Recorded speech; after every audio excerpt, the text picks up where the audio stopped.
തദ്ദേശ തെരഞ്ഞെടുപ്പ് പരാജയത്തിന് ശേഷവും സംസ്ഥാനത്ത് ഭരണവിരുദ്ധ വികാരമില്ല എന്ന വിലയിരുത്തലാണ് CPM.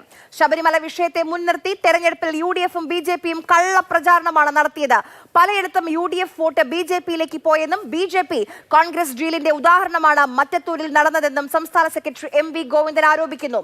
സ്വർണ്ണക്കൊള്ള കേസിൽ അറസ്റ്റിലായ A. പത്മകുമാറിനെതിരെയും N. വാസുവിനെതിരെയും ഉടൻ നടപടിയെടുക്കേണ്ട എന്ന നിലപാടിലാണ് പാർട്ടി.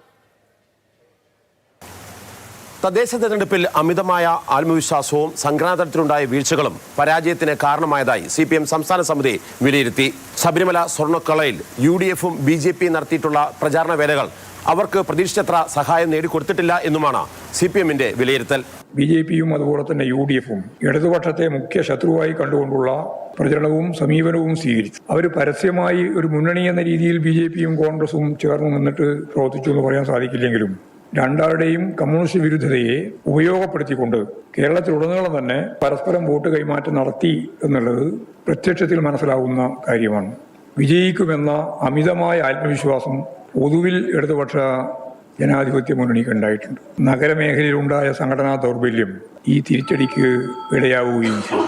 ശബരിമല സ്വർണ്ണക്കേസിൽ പ്രതികളായിട്ടുള്ള CPM നേതാക്കളായ A. പത്മകുമാർ, N. വാസു എന്നിവർക്കെതിരെ കുറ്റപത്രം വരുന്നവരെ നടപടിയെടുക്കാൻ കഴിയില്ലെന്ന് CPM സംസ്ഥാന സെക്രട്ടറി MV ഗോവിന്ദൻ ആവർത്തിച്ചു.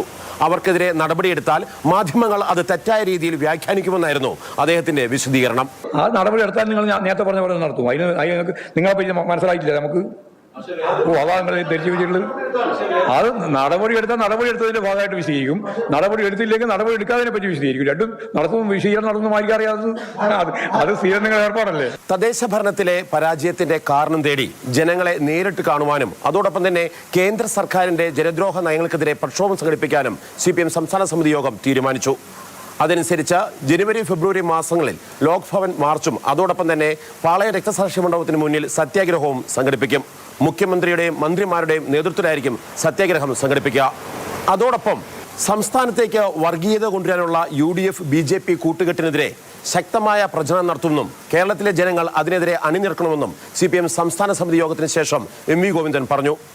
Marshal V. Sebastian, Mathrubhumi news, Thiruvananthapuram.